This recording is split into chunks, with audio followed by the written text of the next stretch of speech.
In the spring of 1288, along the mist-draped Bach Dang River, thousands of peasant conscripts stood barefoot in freezing mud, preparing for the greatest naval ambush in Dai Viet history. Van was just 22 years old, an ordinary rice farmer drafted from his home village to serve as a common marine under the fierce banner of Prince Tran Hung Dao. Back home in his rural hamlet, his impoverished family survived only because his military conscription exempted them from the crushing head tax and granted 1 acre of communal farmland. A common soldier received no silver wages. His daily survival depended entirely on a cold ball of sticky rice seasoned with sesame salt and a ladle of pungent fermented shrimp paste. Every morning before sunrise, Van unrolled his ration pack inside a makeshift reed shelter, chewing every single grain of coarse rice to fuel his exhausting 12-hour shifts on the river. Modern television shows often depict medieval soldiers in gleaming metal armor, but Dai Viet Marines fought bare-chested in rough indigo loincloths to maneuver freely in murky swamp waters.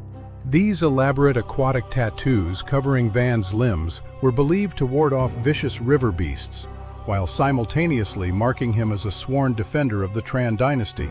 Under the cover of night and fog, the Marines received their true mission to fell thousands of ironwood trees and construct a colossal underwater forest of deadly wooden stakes.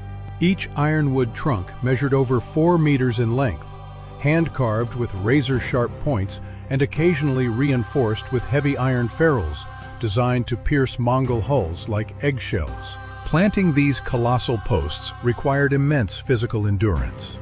Soldiers had to plunge into the icy estuary currents at low tide, wrestling the heavy logs into deep silt beds. Under the murky, brackish water, Van held his breath for long, agonizing minutes, anchoring the timber base using heavy stone weights while avoiding jagged river rocks and swift undertows.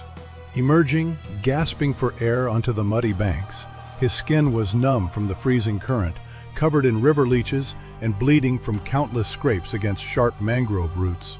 Strict military discipline kept the men moving without pause. Commander warnings were severe, as any premature discovery by enemy scouts would doom the entire ambush strategy. By late evening, over 400 sharpened stakes stood perfectly angled downstream, hidden completely as the rising sea tide submerged them beneath 4 meters of murky river water.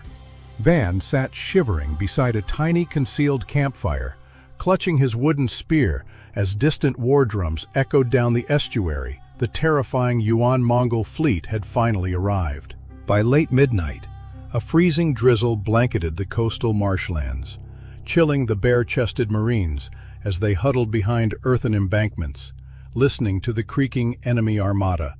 Sickness spread relentlessly through the damp encampment, with dozens of conscripts succumbing to severe malaria and dysentery before they ever struck a blow against the invading army. To combat the brutal chill and stomach rot, Van boiled bitter wild tea leaves in hollow bamboo tubes, sharing the steaming brown liquid with his trembling comrade. At first light on the Bach Dang River, the sheer scale of the Yuan dynasty fleet became visible, featuring hundreds of massive multi-decked war junks bristling with heavy ballistas. Aboard the lead warships, elite Mongol and Jurchen naval warriors stood armored in hardened iron scales, confident their overwhelming maritime firepower would crush any local river resistance. Suddenly, a modest Dai Viet flotilla of light wooden skiffs emerged from the morning fog, deliberately rowing directly toward the massive imperial fleet to initiate the trap. Van gripped his long cedar oar with blistered palms, his heart hammering against his ribs as iron-tipped enemy arrows began hissing through the humid morning air. From towering upper decks, enemy archers unleashed volleys of deadly black arrows, aiming to shred the flimsy wooden skiffs before they could get within striking range.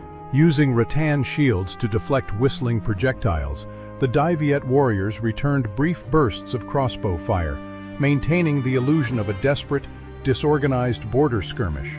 Upon seeing the heavy enemy junks commit to full pursuit, the lead commander blew a piercing signal on his brass horn, ordering an immediate feigned retreat downstream. Like frightened fish scattering before a net, the light skiffs spun around and fled downriver, cleverly luring the overconfident Imperial Armada straight into the shallow estuary.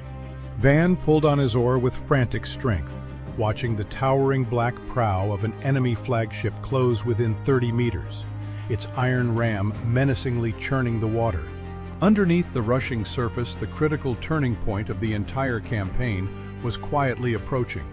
The powerful coastal sea tide was beginning to rapidly recede. Beneath the speeding keels of the enemy fleet, the sharp tips of thousands of submerged ironwood stakes were now only inches below the rapidly dropping water level.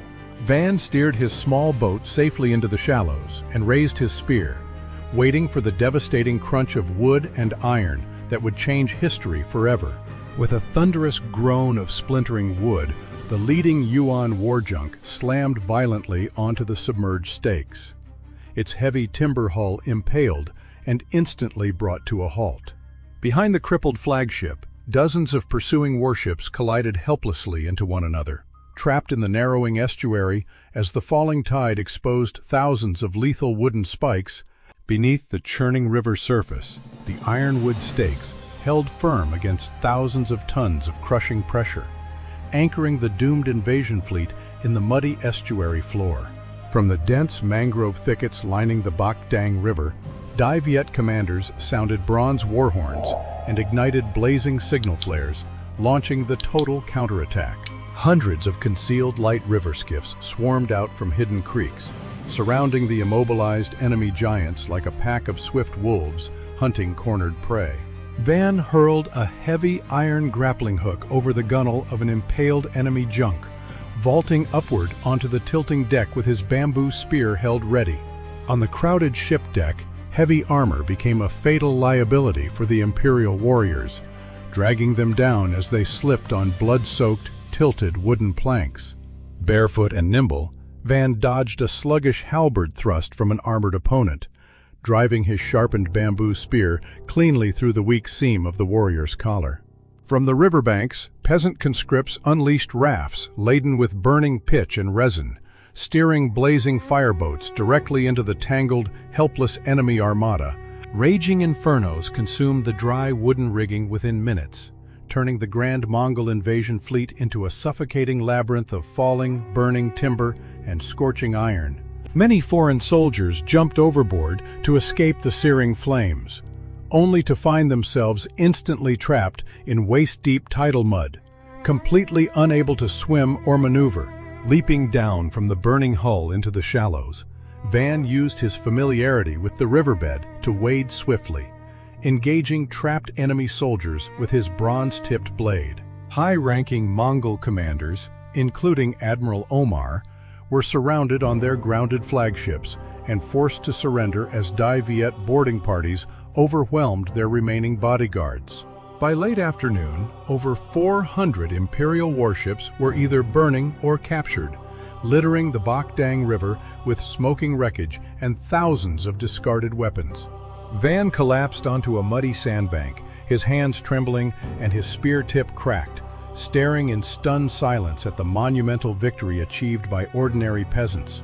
As night fell over the estuary, the tide carried burning debris and thousands of fallen invaders out toward the Gulf of Tonkin, ending Kublai Khan's third invasion. For common Marines like Van, victory brought no rest. They were immediately ordered back into the icy water to clear heavy wreckage and salvage valuable weapons. The physical cost was brutal, as hundreds of conscripts suffered from infected spear gouges, torn muscles, and severe river fevers without access to proper medical care. Camp surgeons treated gaping wounds with crude concoctions of crushed herbs, salt water, and scorching hot irons, leaving survivors with massive lifelong scars across their bodies. While grand victory feasts were held in the royal capital for noble generals, the peasant soldiers remained stationed along the muddy riverbanks, eating cold salted rice. Prince Tranhung Dao issued imperial decrees praising the nation's bravery. But common conscripts received no gold medals, silver coins, or noble titles for their immense sacrifices. After months of grueling service, Van was simply handed a small sack of rice and discharged. Walking hundreds of miles barefoot back to his home village, trekking along dusty dirt trails while shivering from recurring malaria, he carried only his wooden eating bowl and the fading memory of the terrifying naval battle. Upon reaching his hamlet in the Red River Delta, he found his aging parents still wading through flooded paddies, struggling against poverty and endless agricultural taxes. Without delay, Van strapped himself to the wooden plow alongside the family water buffalo, returning to the endless 14-hour days of heavy peasant labor.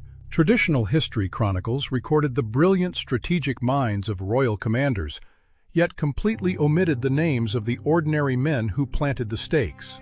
Deep beneath the river mud, the ironwood stakes remained preserved for over 7 centuries, standing as silent monuments to the forgotten blood spilled by commoners.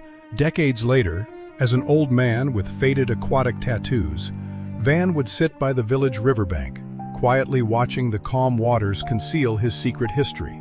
Today, modern archaeologists unearthed these ancient iron-capped timbers from the riverbed silt, recovering tangible proof of the legendary defense built by nameless peasant hands. The true victory of 1288 belonged not to golden thrones, but to the 99%, the tattooed farmers who stood barefoot in the tide and saved their homeland.